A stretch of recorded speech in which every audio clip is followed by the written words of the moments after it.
Formación reticular.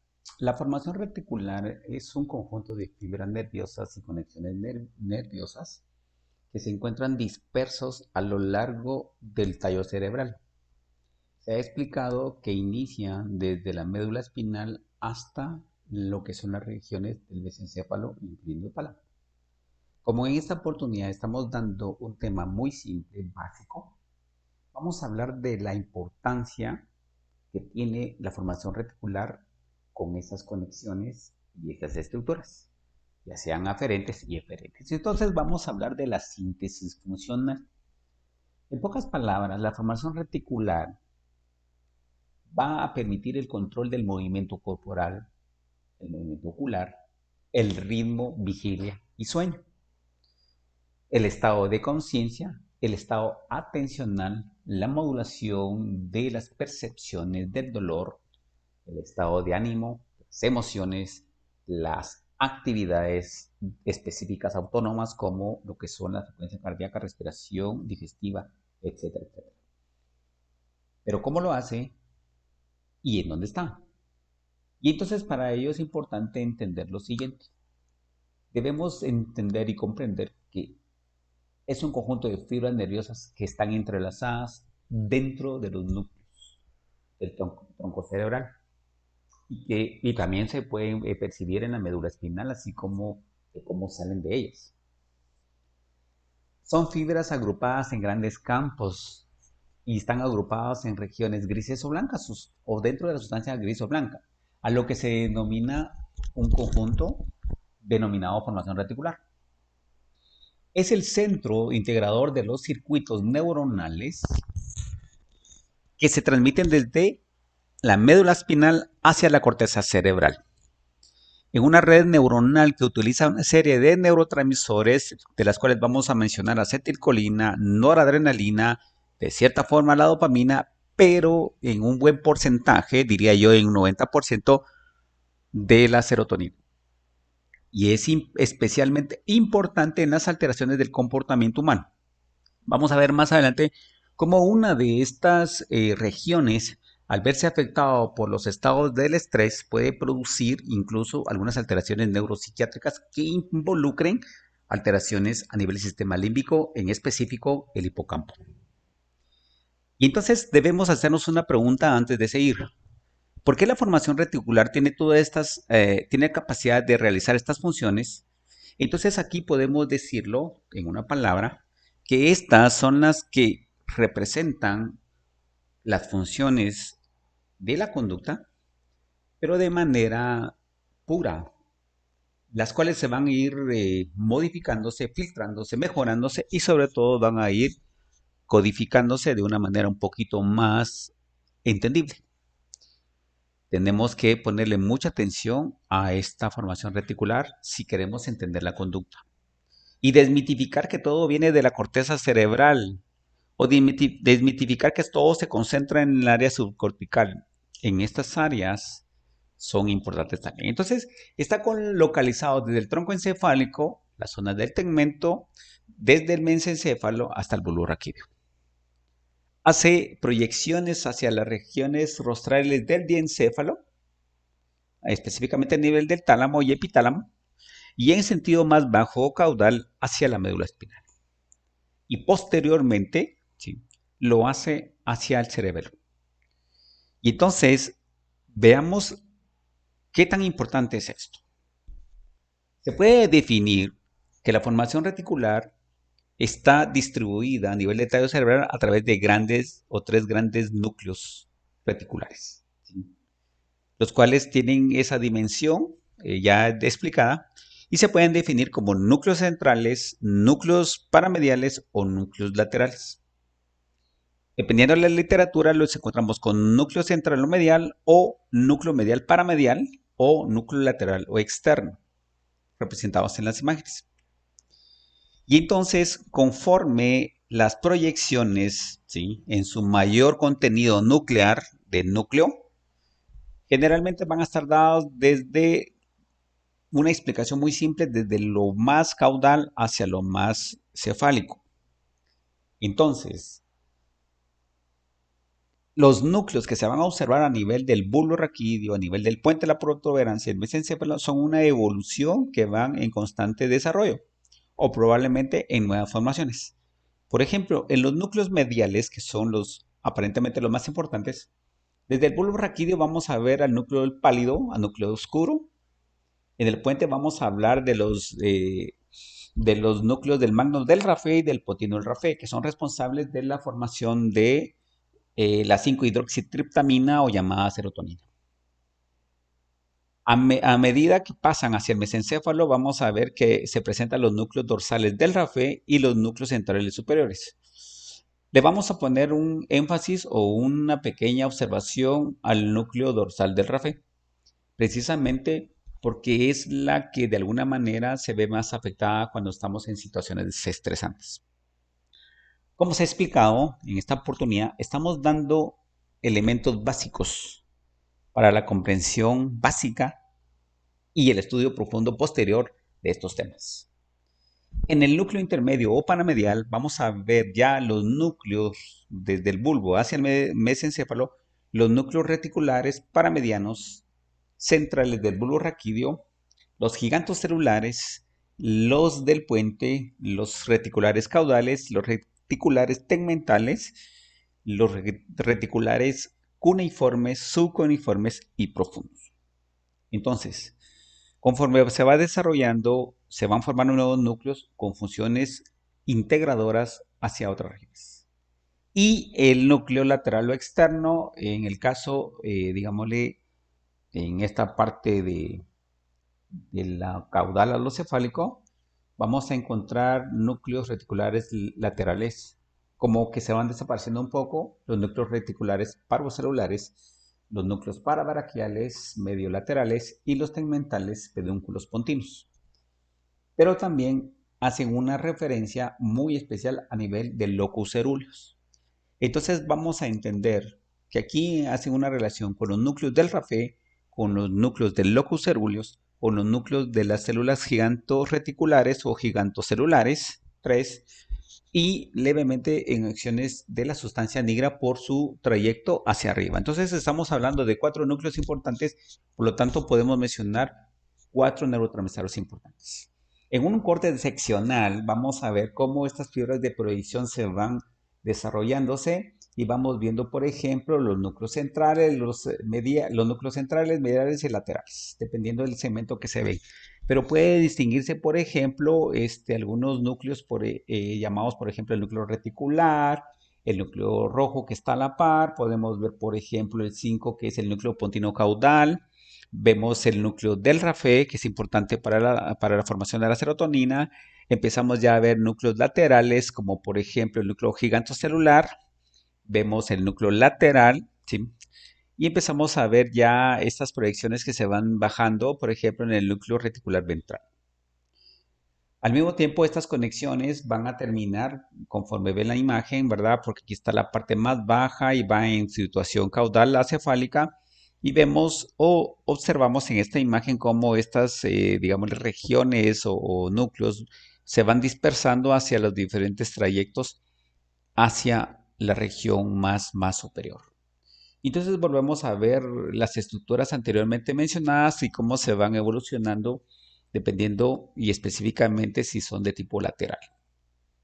Si lo vemos de tipo lateral propiamente como una imagen, se debe resaltar lo importante. Aquí, por ejemplo, como un fundamento anatómico fisiológico.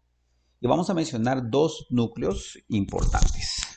Tenemos el locus ceruleus, ¿de acuerdo? Que es el responsable de la formación de las imágenes que se tiene durante un sueño o el llamado sueño paradójico, ¿de acuerdo? Entonces el locus ceruleus a nivel del mesencéfalo hace proyecciones en el tálamo y se va hacia las regiones de la corteza. Esto puede explicar que desde la corteza se pueden producir imágenes un poquito más racionales o un poquito más interesantes y por eso se puede producir este sueño REM. Sin embargo, en el núcleo pontino, ¿sí? En número 3, vamos a ver que tenemos lo contrario, por decirlo de una forma, el sueño no REM, el sueño lento o cuando entendemos las 4 fases del sueño, ¿sí? Esas fases del sueño que nos mantiene profundamente dormidos y que no nos despierta y que nos mantiene en estados alterados de la conciencia. Pero cuando pasan al nivel del sueño REM, que es donde producen las imágenes, por ello es que le llaman paradójico, porque pareciera ser como que estuviéramos despiertos.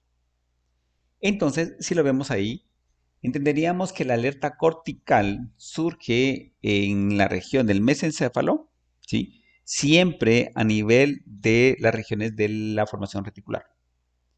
Entonces, aquí es donde nosotros comprenderíamos un estado de alerta versus la asociación de un sueño o una alteración de la conciencia.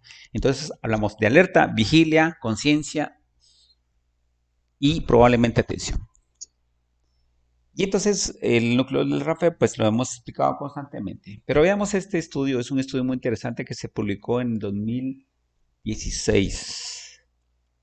Y acá el neurólogo especializado en el estudio de estrés explica lo siguiente. Los efectos del estrés en el núcleo dorsal del RAFE, de la formación reticular, es importante para entender la etiología de los trastornos médicos neuropsiquiátricos. Por lo tanto, es importante analizar esta parte. Él explica que estos núcleos, al verse afectados, van a producir un efecto citotóxico para las neuronas y pueden producir una serie de alteraciones. Otro ejemplo más básico y más autónomo es, por ejemplo, los mecanismos de producción del vómito, ¿sí?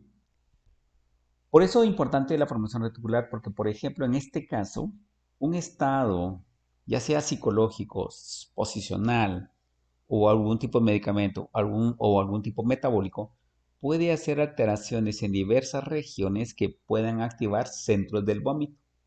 Es decir, el centro del vómito de la formación reticular es importante. En los animales existe un órgano que se llama órgano vomeronasal, que es el que identifica también este tipo de aspectos, pero hace diferenciaciones de tipo sexual. Entonces la conexión contra esos, digámosle, con los químicos de los olores es importante para la formación reticular. Y obviamente va a hacer activar los órganos. Regresando al concepto de Arnold Hertz, con relación a la lesión de los núcleos dorsales del RAFE de la formación reticular, ¿sí? Explica que los efectos fisiológicos del estrés dan lugar a un aumento de la actividad de esas neuronas y obviamente estas pueden sufrir un cierto grado de toxicidad, pero que a su vez van a producir un daño hacia el hipocampo. Si recordamos, el hipocampo tiene tres capas polimorfas, las moleculares y el stratum.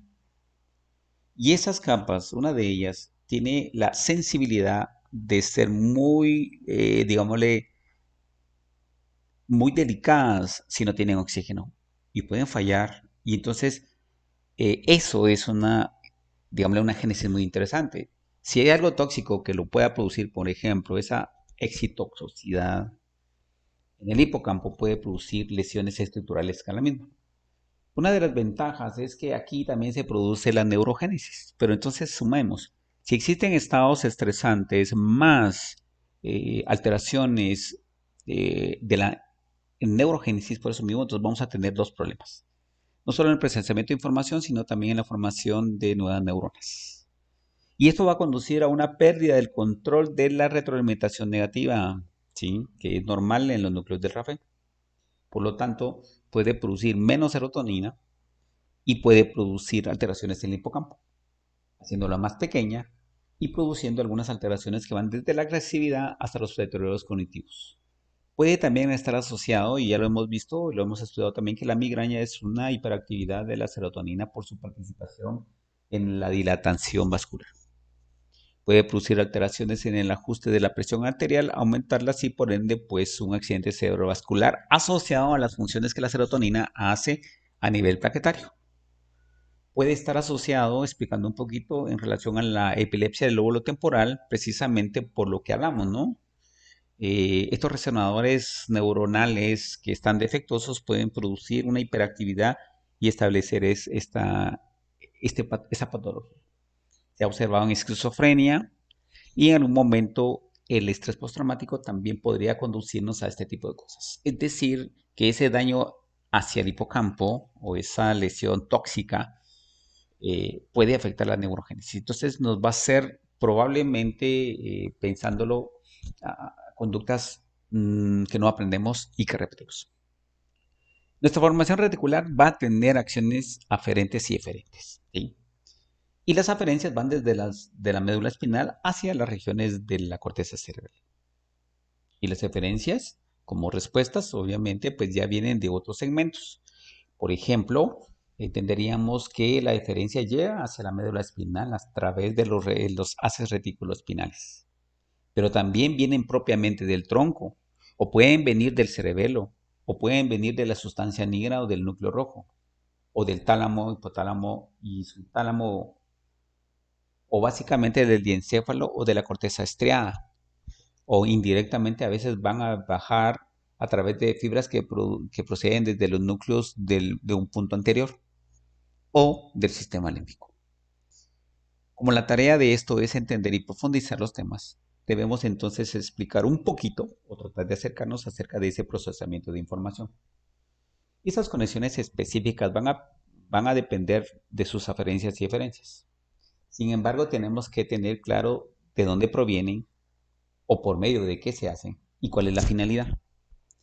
Si hablamos que las fibras aferentes provienen de la médula espinal, del tronco, del cerebelo, de los ganglios basales o del sistema límbico o de la corteza cerebral, lo tienen que hacer por medio de los fascículos y los núcleos y las fibras. Ya sea espinoreticulares, ya sea sensitivas, ya sea cerebroreticulares o corticoespinales. ¿Para qué? Para producir respuestas o para procesar información de tipo dolorosa, visceral, autónoma, motora, vegetativa, emocional o motivacional en términos fisiológicos, ¿sí? O sea, cuando hablamos de motivación estamos hablando de aspectos de recompensa y acciones de dopamina. Si hablamos de esas respuestas, ¿sí?, tenemos que entender que las respuestas provienen de las fibras ascendentes, provienen de las fibras descendentes, provienen de las regiones cerebelosas o de la misma región. Y lo van a hacer por medio de activaciones que son mensajes de respuesta a través del tálamo, hipotálamo, núcleos basales, médula espinal, vías motoras o de neuronas de acción corta. ¿Para qué? Si ustedes analizan acá, la respuesta aferente va a ser un poquito más compleja de la aferente, es decir, que las respuestas van a complejar un poquito más estas respuestas. Es decir, vamos a hablar de un estado de conciencia, de un estado atencional, de un estado de la regulación de la motoneurona alfa, por ejemplo, para transmitir el dolor, para las actividades del sueño, para el equilibrio, el movimiento ocular o la acción refleja. Entonces se vuelven un poquito más interesantes esto. En síntesis, podemos decir que la formación reticular va a tener 5 funciones fundamentales, las cuales se pueden ir desglosando. Desde los movimientos somatomotores, que van desde un movimiento simple, grueso, fino, reflejo, automático, voluntario y probablemente involuntario, hasta respuestas más integradoras, es decir, así como estoy hablando yo ahorita, el papel fundamental de la formación reticular hace esa como sintonía, hace esa fluidez, hace esa prosodia interesante, porque integra aspectos de tipo motor. Estoy moviendo, estoy haciendo gesto, estoy tomando un tono, se está moviendo mi lengua. También va a tener un control somatosensorial, específicamente a nivel del dolor. ¿Sí? Se va a controlar, digámosle, los componentes dependiendo de las fibras que estamos hablando, desde actividades cardiovasculares, ¿sí?, desde actividades musculares o no estriadas como los músculos lisos o de tipo glandular, así como de vísceras. Recordemos los dolores parietales y viscerales que están bajo control de las fibras autonómicas postganglionares. Aquí también tenemos que mencionar también la sustancia gris periacueductal, que es muy importante para esa percepción del dolor. Por ende, entonces, si está controlando algunas reacciones viscerales, pues su función también debe ser de tipo neuroendocrino. Y pues esto va desde lo que es la adenohipófisis y neurohipófisis, que regula también a la glándula pineal. Y a través de esa regulación hace que la formación reticular controle también o participe en la acción simpática. Es muy importante ver eso. Controla los ritmos biológicos, los ritmos que intervienen fundamentalmente en los ciclos reproductivos. Podríamos suponer aquí en la activación del reloj biológico, en los límites de desarrollo, en las divisiones celulares, en las muertes celulares programadas. O simplemente podríamos suponer que la formación reticular tiene un papel importante en la cronobiología. Y la cronobiología, recuerden que tiene mucho que ver con todos esos aspectos programados, ¿sí? Por ejemplo, la menstruación tiene una programación, el crecimiento tiene una programación, las células están programadas. Entonces, podríamos suponer que las neuronas también están programadas específicamente para el desarrollo de conductas. A eso me quiero referir, ¿sí? Entonces, otro paso importante o otra función importante va a ser el control del sueño, el despertar, los estados de conciencia, la atención y la percepción. Por eso es muy interesante analizar a veces algunas alteraciones y no verlas tanto desde un nivel cortical, hay que verlas desde esta percepción precisamente para entender y buscar soluciones para eso. Muchas gracias por su atención. Estaremos siempre pendientes para nueva información. Muchas gracias.